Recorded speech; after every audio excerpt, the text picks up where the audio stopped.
Welcome to Supernatural Circumstances, the podcast where we take you down the rabbit hole into the fantastic world of the strange, the paranormal, and the unknown. I'm Morgan Knudsen. And I'm Mike Browne. It is time to dim the lights and settle in. Come along with us on this week's adventure. And we're talking to Susan Demeter this week. Yeah, about a very famous case and yet not really talked about too much, which is the case of Deborah Moffitt and Mr. Entity. I'm really curious to learn more about this because this is a new case to me. So let's get on with it because I'm really curious. Oh yeah, there's so much to talk about, and I mean, if any case can be examined and torn apart and has caused controversy, this is it. So let's talk to Susan.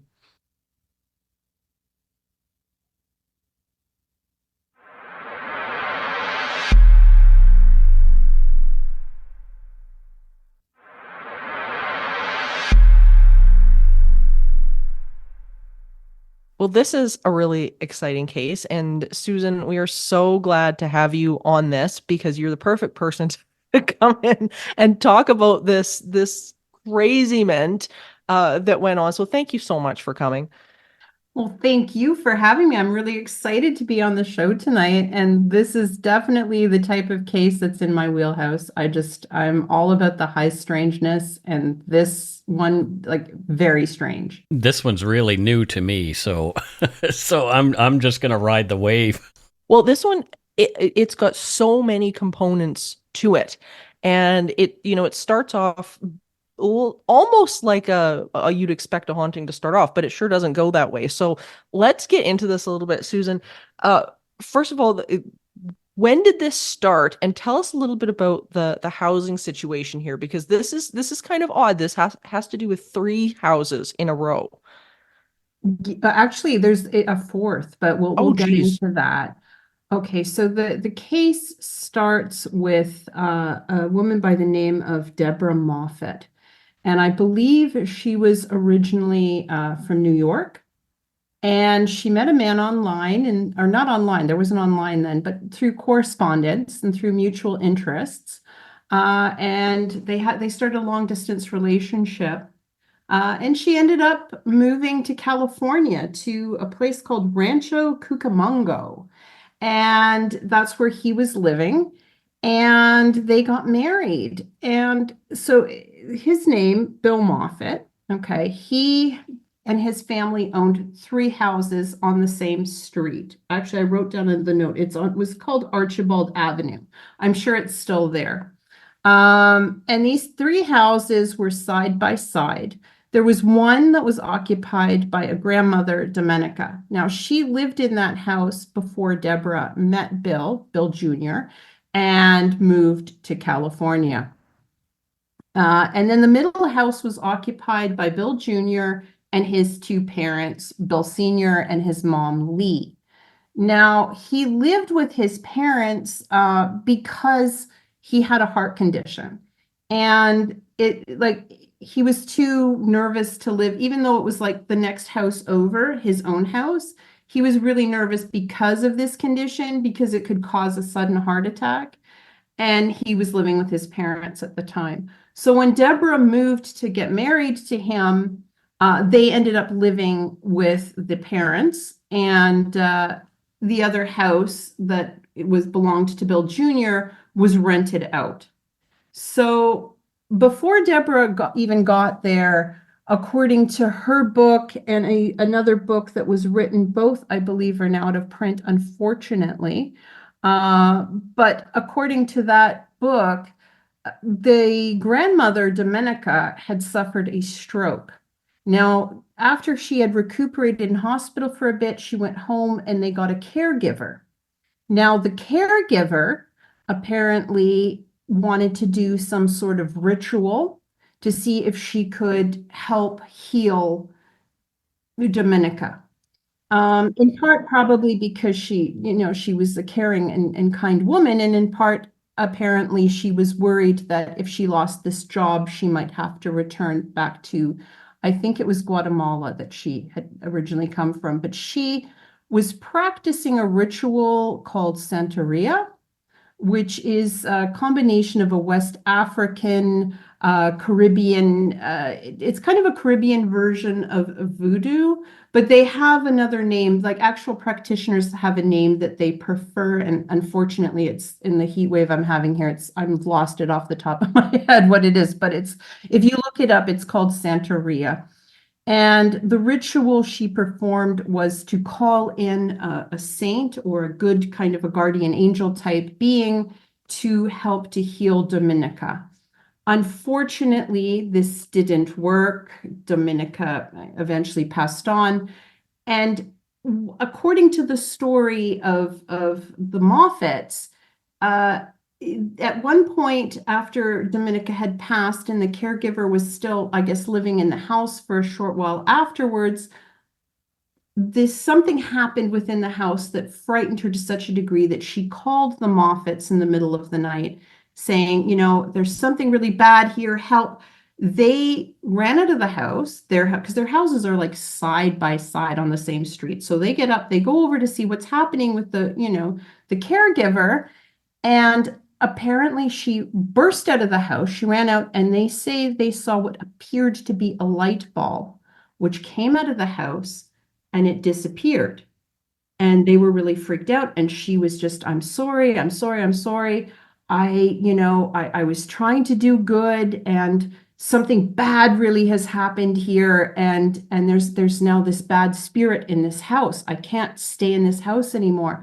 And she said, you can't go into it either, especially you, Lee. Now, Lee was the mother of Bill Jr. She was the senior lady in the situation living next door. She said, especially you, whatever is here doesn't like you. You can't go in this house anymore. So this is where the Moffitts say that they feel is the beginning of what turns into a really wild, wild haunting. So this first part happened before Deborah moved from New York City to be with Bill Jr. Now, from there, obviously, they were sympathetic to the caregiver, but you have to go into the house, you have to clean it up, they have to decide whether they're going to sell it or someone else will, rent it or whatever, right? So clearly they went into the house, So, and then from there, subtle things started happening. Not in the house where Dominica had passed, but in the middle house, which is where Bill Sr. and Lee and now Deborah and Bill Jr. were living. Just like how things are, they start very subtly. Like yeah, exactly. Like something is in a certain place and it's moved.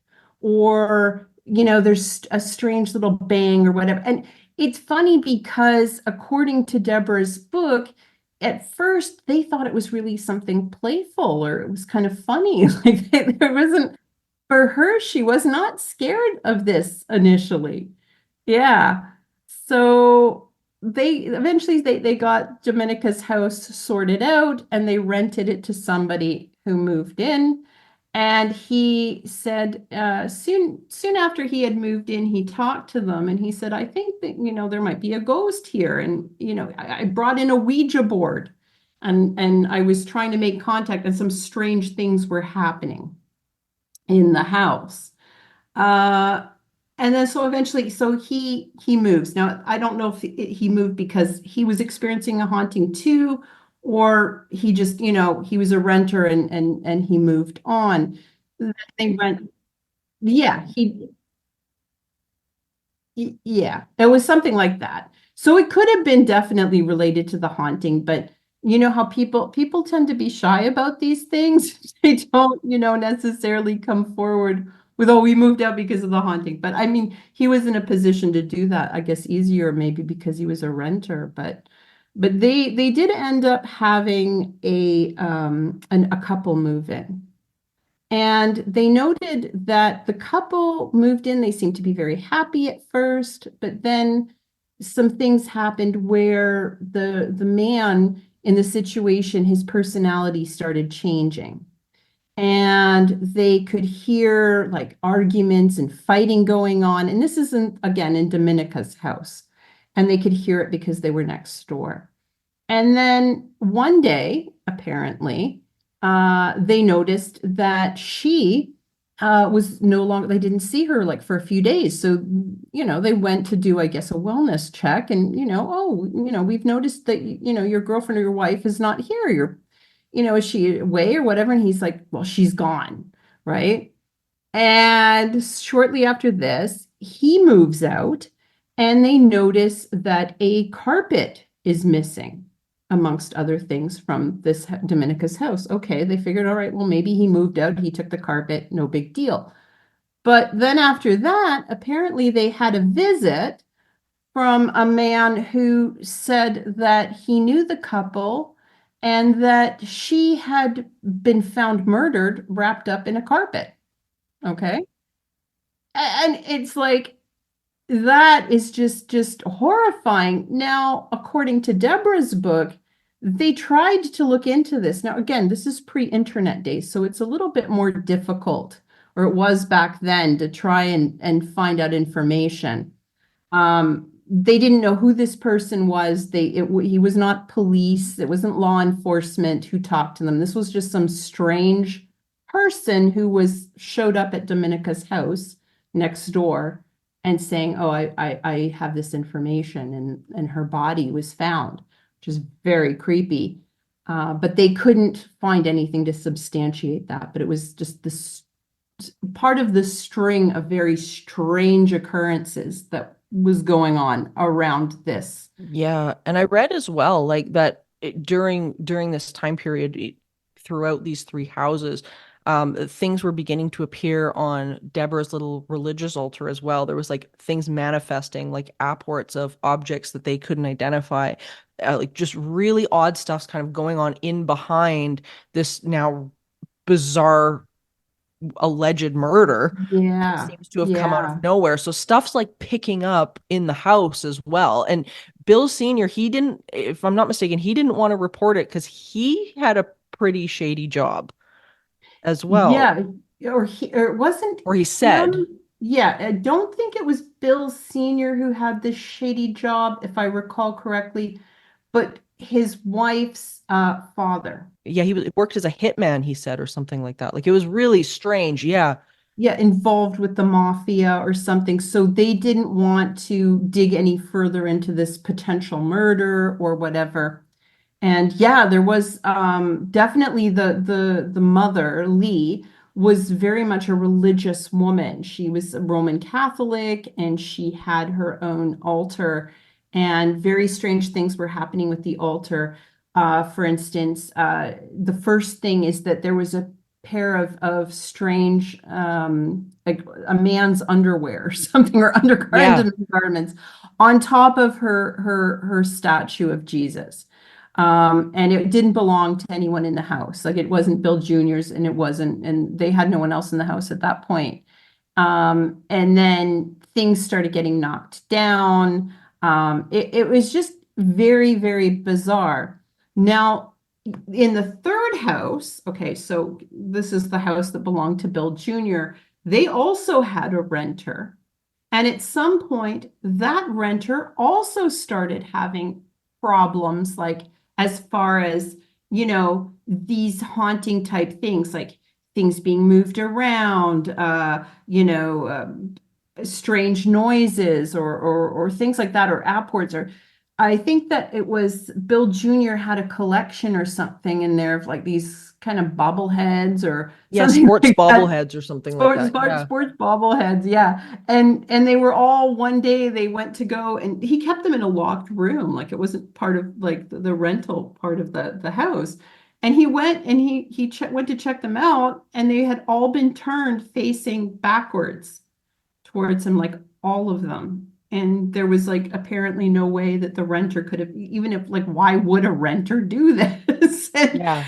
so there's all these people now that are witnessing very strange things that are occurring. And at some point, Bill Jr. started taking photographs. And he took multiple photographs that are time stamped. And you can see them on the internet. Um, And they just a really wild stuff. Like the poltergeist stuff really started to manifest itself in a much more frightening way, with furniture being, moved about, and the mattress at one point looking like it had been clawed apart somehow. Like it's Yeah. very frightening things. And I guess at some point they decided that they would move. Yeah, they Okay. were done. They were like selling all three houses. Yeah, it was too much, too much. So they ended up selling, and they moved. They bought a much bigger house, also in the same area of California, but it was a much larger house, and they moved in there. And at that point, they noticed after a few weeks, little things started happening again. And at this time, it wasn't like Deborah was, amused, or it's kind of like, oh, this is kind of funny or weird or whatever. Like they were genuinely frightened at this point, because they figured something from those other houses on Archibald Avenue had followed them, Right. whatever it was. So, and at that point, things started getting very ugly and violent in the new house. And they even heard a Um, burglar alarm going off and like screaming up on the upper level, which they couldn't account for either. Like it was really like, yeah, very, very brash, um explosive stuff that was going on. It wasn't like where it started out, according to her, that there was a picture frame that was turned to face the wall originally, and then it just escalated into this explosion of stuff going on, which was, I mean, it's so unnerving for anybody going through something like this. Yeah, well, especially, and when they said that, like during the period when they were in that transitional phase, when they were moving to the new house, they had all sorts of like violent, like it almost felt like an earthquake was happening in the one main house, which was the middle house that they had all been occupying. At that point, it was like there was glass that was like exploding, and there was, it was to a point where they just picked up the last couple of boxes and literally ran out. And Yeah. hoping that it was, that was the end of it, but no, whatever it was, followed them to this new house. Where at this point, they started to try to seek some help in the new house. So they went to different people, um, you know, uh, not just ghost hunters, but clergy, Wiccans. They contacted Dr. Evelyn Paglini, who was a parapsychologist slash occultist, and her advice to them was to try to befriend whatever this was going on here, this being, Oh, geez. who, yeah, like she literally was saying, you should befriend this being, you should make it maybe a little space in the house. And they were having none of that.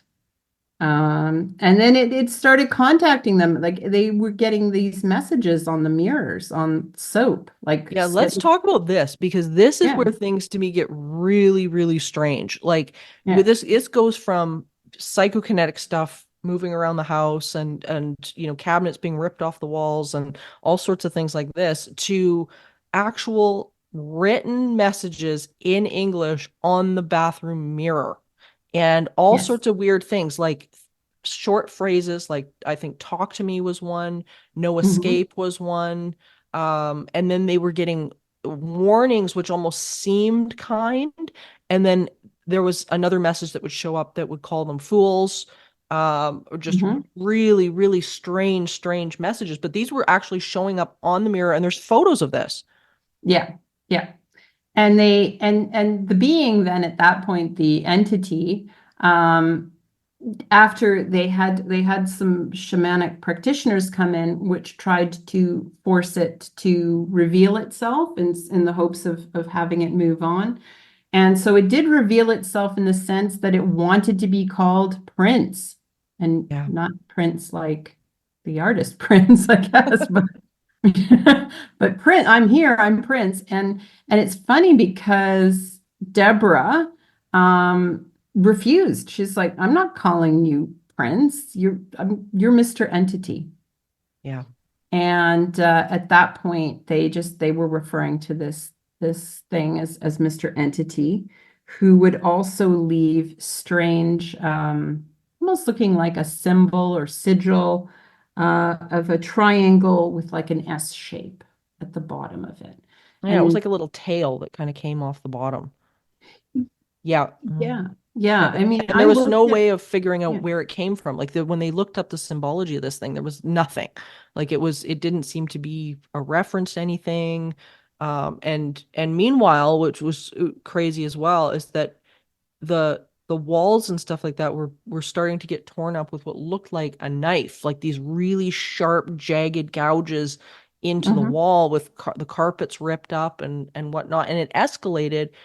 What I noticed when I was sort of going through this timeline was that it escalated right after they had a priest come in to bless the house, and he just half-assed it. Like he just came in, wouldn't leave the foyer. It was just like, yeah, yeah, yeah. Here's here's your blessing. I gotta go.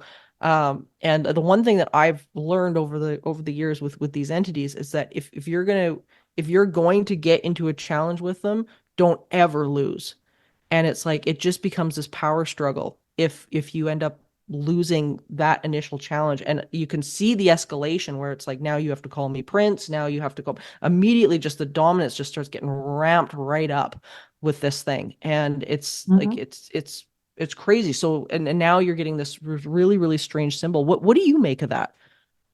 The symbol for me, like looking at it with like the lenses of an occultist, obviously like the triangle is the symbol for is the alchemical symbol for fire. Sure. Okay.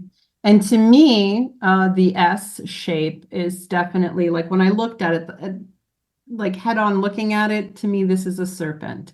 Okay, so this is a fire serpent. That's my impression looking at it. It might mean something else, Yeah. but I actually, I might view it in a very different, being non-Christian lens as being, well, this is a very powerful, fiery friend, maybe. Hmm. I'm a little bit more leaning towards the Evelyn Paglini kind of way of, okay, you're here. Well, here's the boundaries. This is my home, and taking more charge of the situation, which Yeah. I think Deborah was doing because Yeah.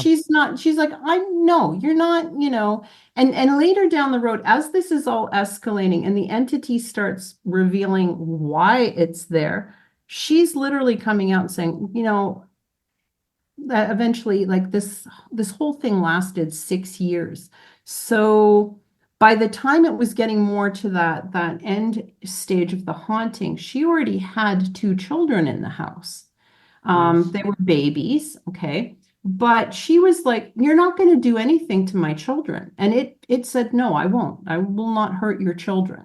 Which I also found interesting because at that point it's like, I'm Mama Bear here. Like you're here, you're doing all this. You're not going to hurt my kids.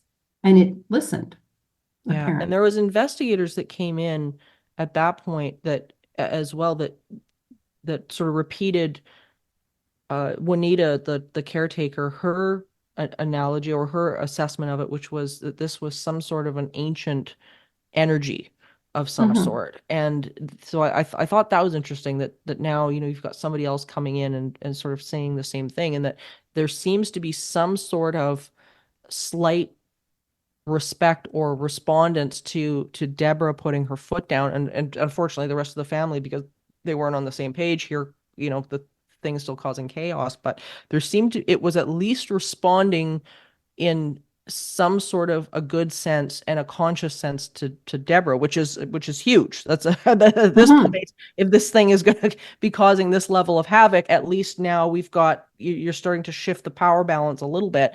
But now Lee started to get targeted, and she was getting knives and objects like jammed through chairs at her, and all sorts of the craziest one that came up for me, which I thought was so interesting, which is hard to get around, I think, for people that are listening to this thinking, well, somebody's just throwing things or whatever, was that the one incident where Lee was sitting in the chair at the table, and she felt something sharp on the underside of her leg.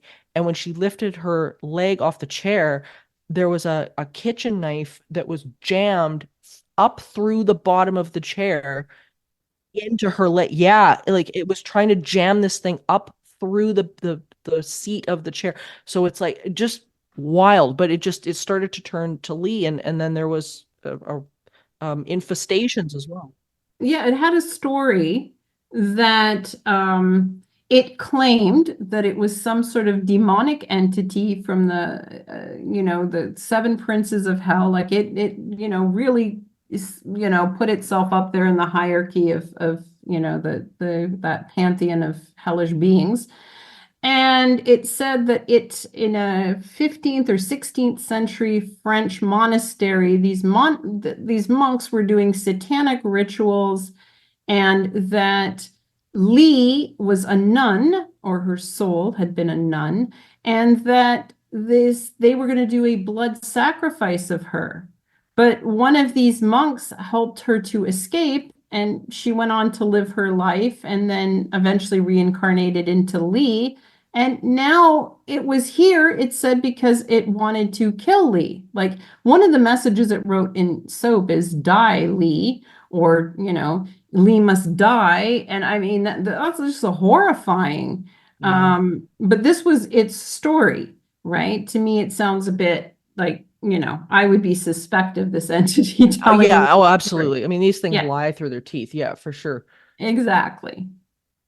Yeah, and I So, think a lot of the time when people hear some of these stories, because we actually had a case here in Edmonton where one of these things put on the sort of a bluff of a victim that had fallen out of a window and just wanted to, come back to see its building again because it had been working on the bill. I mean, these things will go through a whole narrative, and usually what's interesting just on for the everybody listening is that they usually pull information that's within the space itself. There's usually some sort of connection to the space. Like they have trouble mhm. coming up with anything new. So it's interesting to me that it starts pulling on this idea of this sort of ritual, monk type setting where we had, a caretaker early on that was very much into like the old religions and things like that. So you can kind of see this thing pulling this story and putting on this and posturing, putting on this bluff Yes. of look how big I am compared to you. So yeah, really, really interesting story it comes up with. Yeah, exactly. And the fact that Lee is Catholic and very religious, I think plays into that storyline as well. Definitely. Um, at this point, her husband, Bill Sr., started behaving very strangely, very oddly. Deborah had noticed that he would sneak around in the middle of the night and go into the bathroom, and then she would see like the smudged soap on the mirror, as if he was himself trying to communicate one-on-one with this entity. And he began occasionally taking on these appearances of like a wolf-like being, as if he had been possessed by a wolf, and he would start howling. I think some of the occultists that had come in had said that Bill Senior was somehow bringing in this entity or keeping this entity around. And at that time, Lee just didn't want to believe it. I So had they a had all these case like people. this. Yeah. Yeah, so they had all these people that had come in, and then at one point she was in a bookshop and she found a book. I think it had just recently had come out because this case was like in the late 80s, early 90s is the time frame when this was happening. And there was a book that came out called The Demonologists, which was about Ed and Lorraine Warren. And so she contacted them. And they did come to the house and they did perform a ritual, which is not, I don't think it's a church ritual, but it's a ritual that they devised to try and Right. um, piss off a demon or whatever, get the demon to reveal itself so that they could know what they're dealing with. And they did this ritual, and Bill immediately became very agitated and threatening, and he threatened the Warrens. And And again, taking on this almost guise of a wolf, like he was howling and snarling and, that kind of thing, very frightening. So the Warrens then got a priest involved, and they were going to do an exorcism on Bill without him knowing. But he refused to let the priest in. So the Warrens, they really couldn't do anything at that point Right. because, yeah, because he wouldn't allow it. And I've seen comments online because this case is really polarizing online. Like it's really divided the internet. For sure. Um, And we can talk about and that too after the story because yeah, that's yeah. another factor in this. Exactly, exactly. So, but the Warrens couldn't do anything at that point because, they brought this priest and uh, Bill was saying, no, you can't enter my home. So there was nothing to do with that. Now, at that point, Lee was able to convince Bill Sr. that he might need, some help from a psychiatric point of view. So he did actually sign himself into a hospital and he, stayed there, I think, for a few days or whatever. But after his stay there, now, according to Deborah, they accused Lee of perpetrating hoaxes on her husband. Yeah. Like they were saying, you need some therapy here as well because we believe that you are doing this to your husband. You're terrorizing him with these stories because apparently he came out with the whole story of Mr. Entity and what was happening in the house, and they accused Lee according to the story, and this just caused so many problems between them that they eventually split up, Yeah. and Bill moved out of that house. So at that point, I think some of the tension within the house and Mr. Entity started lessening, but it was still ongoing. Now they had a parapsychologist. Now he came twice, like I think two or three times into the house. The first time he came in, the entity really didn't like him, and apparently sitting there at the table in front of them all, his hair, they heard the sound of what sounded like scissors with like Right. invisible scissors, and his hair, pieces of chunks of his hair started falling out. And it was just like he was so frightened that he left. Now he did come back at one point, and again the entity was being very vicious with him, and calling him all sorts of names, saying that like he had a small, intimate bits there. So I don't know how much I can say on the podcast, but Oh, we go there. We go there. oh, okay. Well, the entity was saying, like, Gary, this is apparently his name, he's got a small penis. He's, he Yep. can't, he's not good in bed or whatever. I don't know, stuff like this. So this is horrifying, obviously, for Gary. But finally, Gary comes back a third time. Apparently, he was in between places to live and he was still very interested in this entity, and he was moving away to England. And he said, look, maybe this entity, if it's really a prince of hell, can help me out in my career, in my life. I'm willing to kind of sign my soul over to this entity. The entity would have nothing to do with it. It was insulting him. It was saying, I don't want to hang out with this loser. No. But Deborah really, really put her foot down and said, I don't want you here anymore. You're Yeah. frightening us. You're bad for my husband's health. Because remember, poor Bill Jr. had a heart condition through all this. And finally, one morning, the entity just wrote, okay, I'll go, goodbye, my family. And off it went. Yeah. Yeah. And there was an incident too that I just want to mention also when Bill Sr. was still there, which is really wild, where he said the family woke up to a 16-inch spearhead from Oh, nowhere. yeah. And that Yeah. was super bizarre because they actually like he woke up, he felt this thing like at his feet, kind of this Godfather moment of the horse head in the bed. pulls Yeah. the blankets back, and what's there but this old spearhead, which they ended up taking it to a museum. The writing on the bathroom mirror at that point was, "You're going to kill Lee with this spearhead." They took it to the museum, and the damn thing was from the Congo. It was 200 years old, but it looked like it was brand new, like brand new. And they said, "This is super weird." So anyway, so that thing I assume is sitting in a museum somewhere in California. Yeah, like that's just another thing that I forgot because this case is so wild. There's It so takes so much. many twists and turns. But the apports, yeah, that to me is like just incredible. And oh, and apparently the entity had said that, this is the method that I want this Lee to be sacrificed to me, right? Yeah. And well, like no, like that's just horrifying. Yeah, just this whole case is so fascinating. And Mhm. like you were saying it originally, is that this really has divided the internet a lot. Yes. People have been arguing like crazy over this. What are the two sides of the argument? What are people fighting about?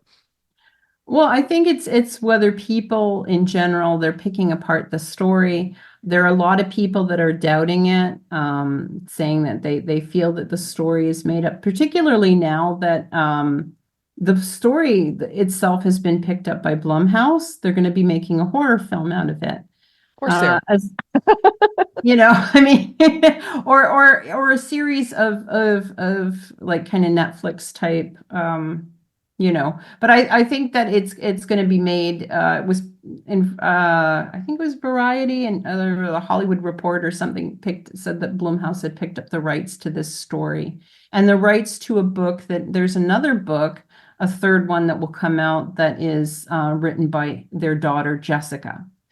Now she wrote an opinion piece on all of this in 2022, which is really heartfelt. And in there, that's how this kind of went viral, is people sharing it and saying either they're supportive and they believe this family, or they're not supportive at all and they're picking apart or they're cherry picking pieces. Like some people will say, oh, well, the fact that the Warrens were there means that it can't be true.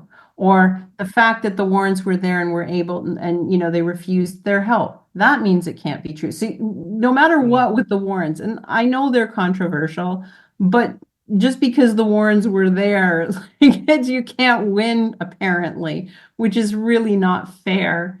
No. Um, and then there, like I said, there are people more like myself who, I mean, I've been looking at cases like this. I've followed up cases like this in Ontario, and I believe them. I mean, there are things that probably like all of these types of cases are messy, okay? Like they're they're not perfect. Yeah.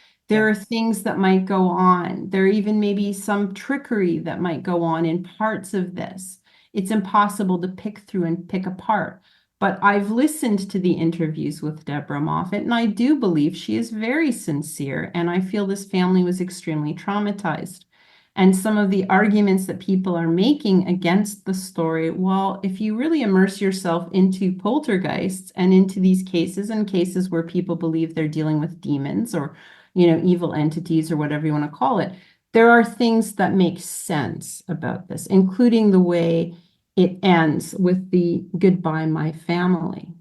Yeah. Okay. Like it to some people, they're like, well, this is very anticlimactic. Would this Prince of Hell literally go away?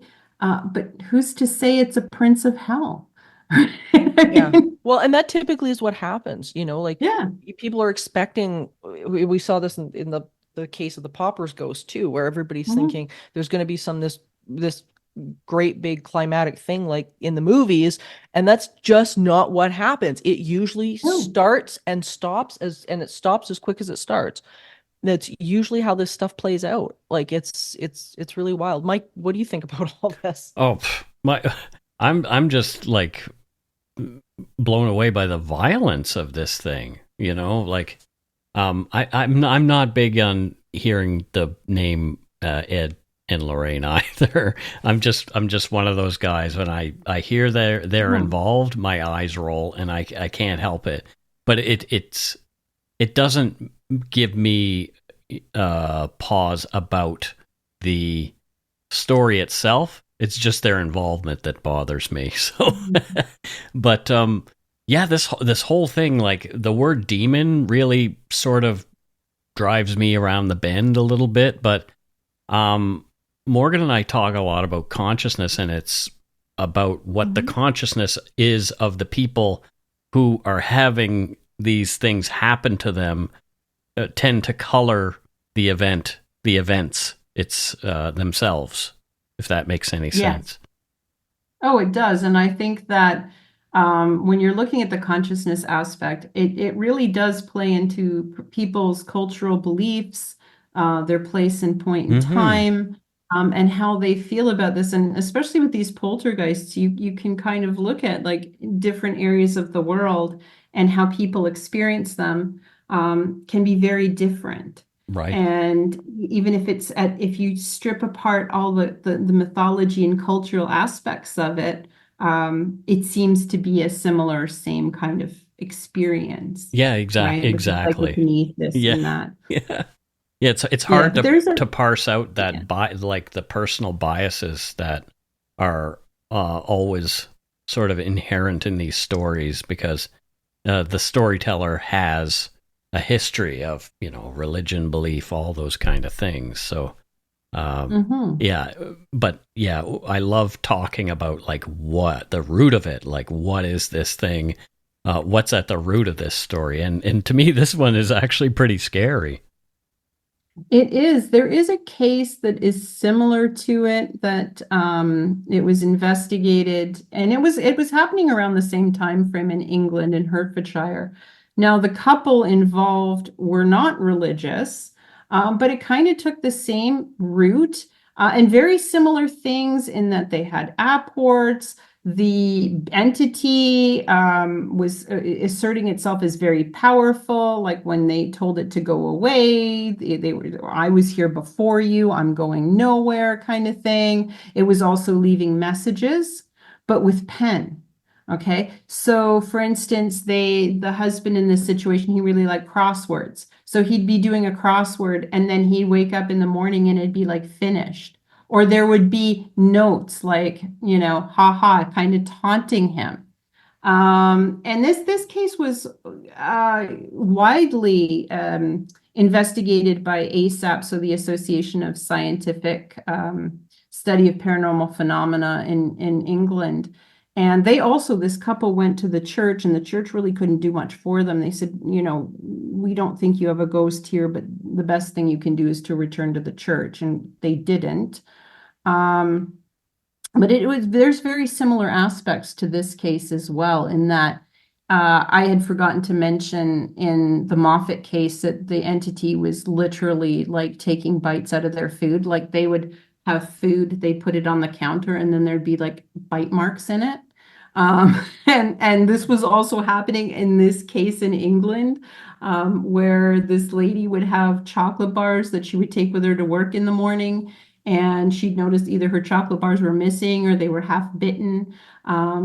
There were threats made against these people, and now eventually, the whatever it was, unfortunately in this case, the wife passed away of cancer, and at her passing, she also saw this entity as a shadow person in the hospital.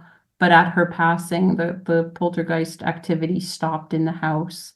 And that was another thing too with the Moffitts that, at one point, Lee, who seemed to be the victim or the person that was being picked on by this entity, ended up in hospital.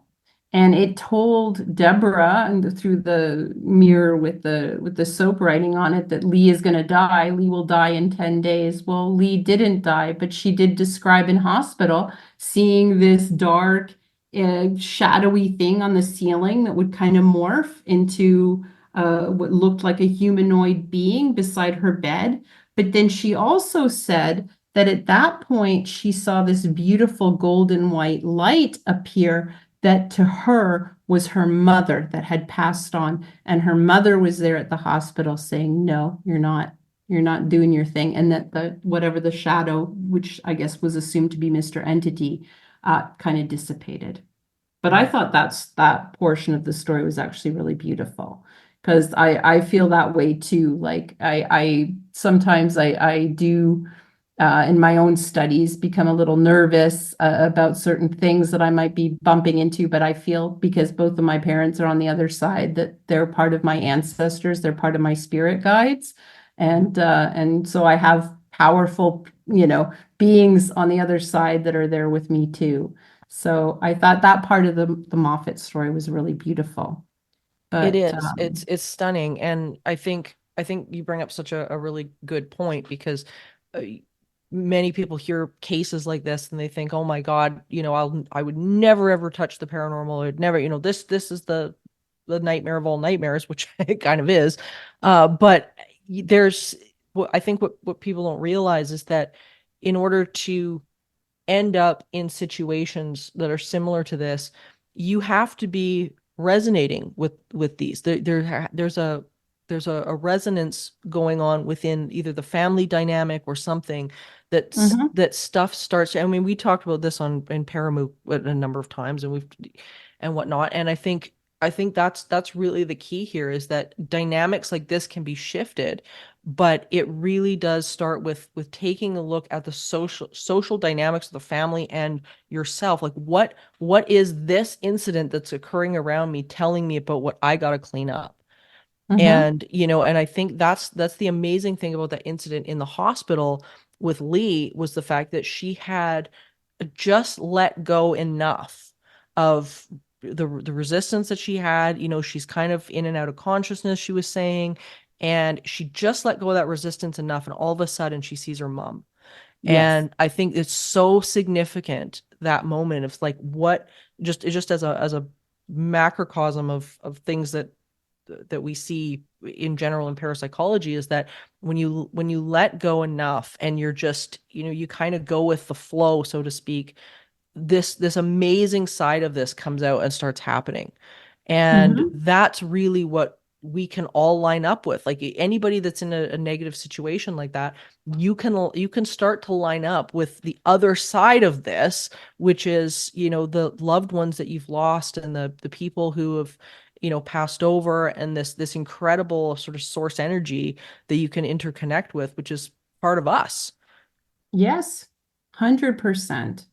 And when you do that, it's so empowering.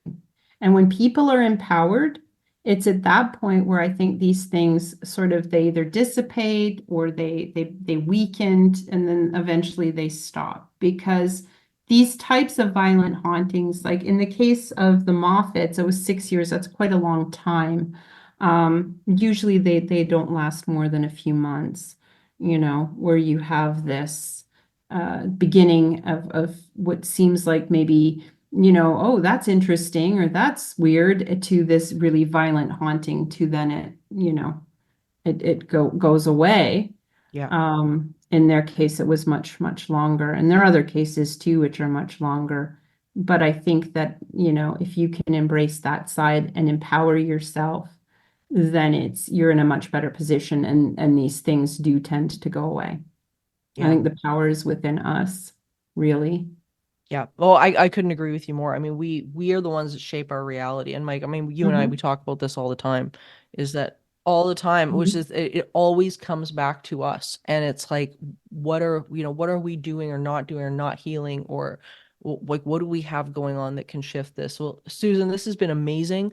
Thank you so much for going down the rabbit hole with us about this Well, case. thank you for having me. I really enjoyed our time discussing it. I could talk about this stuff for hours. Oh gosh, so could we. Well, we'll absolutely have you back so we can talk some more and whatnot. Where can people find you and your work and your incredible Facebook group? Because I think people should all go and join that.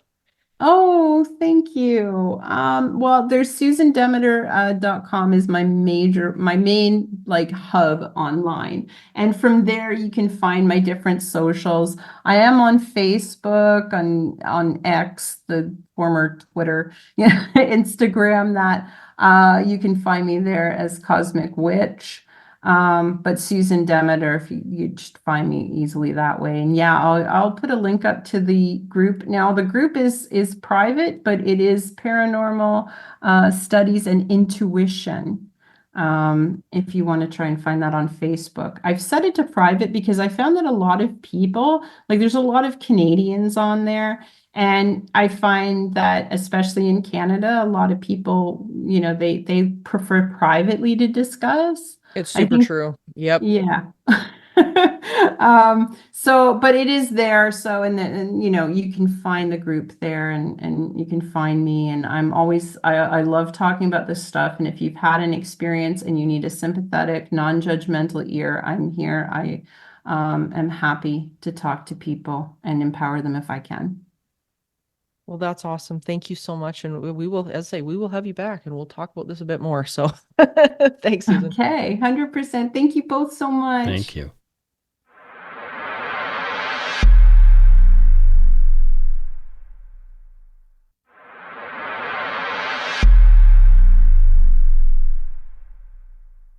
Wow. I don't know what to say after that one. Wow. That was really interesting. It's a wild, wild case, and you can see why this has stirred up so much controversy on the internet. Hmm. People going back and trying to figure out what exactly happened here. Why are there weird messages appearing on these mirrors? What is going on? What is the dynamic here that's going on? And Yeah. what I found really interesting with this case specifically is that when I wrote when I wrote my book, Teaching the Living, this is the type of case that Stephanie, my business partner, and I at the time really wanted, really got our focus onto, because these types of cases, you can start to examine what the behavior is, not only of the entity involved, but the behavior of the people. Hmm. And it was like Susan was mentioning during our chat here, is the idea that when we can take the labels off of what's going on, it really does come down to the dynamic that we get going with between us and the entity and whatnot that's in the home.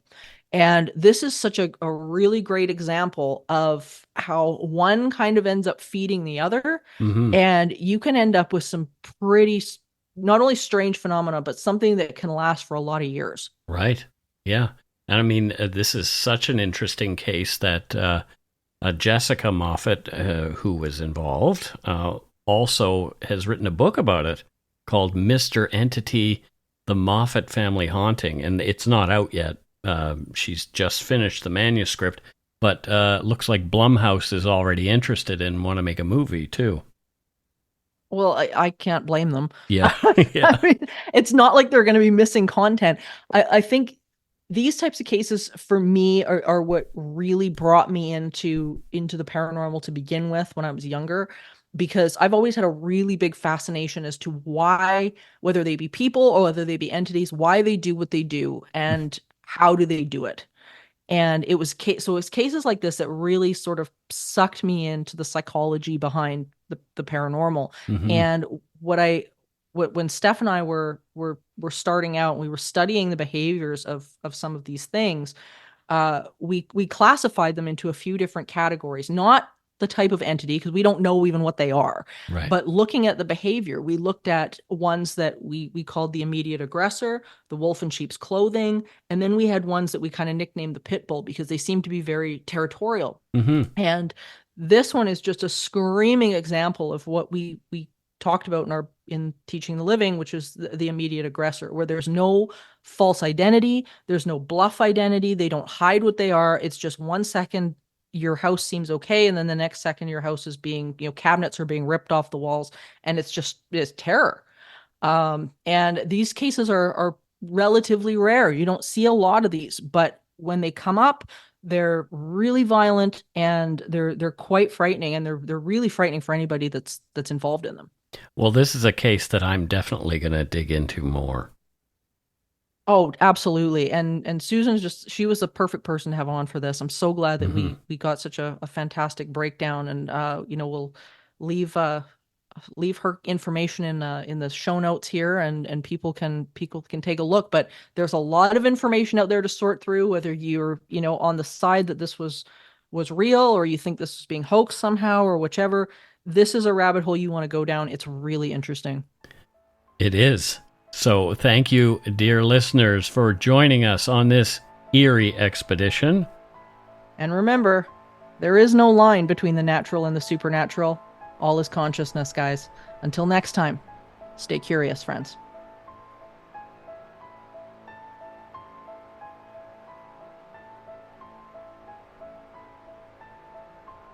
Supernatural Circumstances is a co-production of Entity Seeker Paranormal Research and Teachings and Good Egg Studios. This podcast is part of the Curious Cast podcast network. Theme music by Corey Johnson of Catalyst Records in Edmonton, Alberta.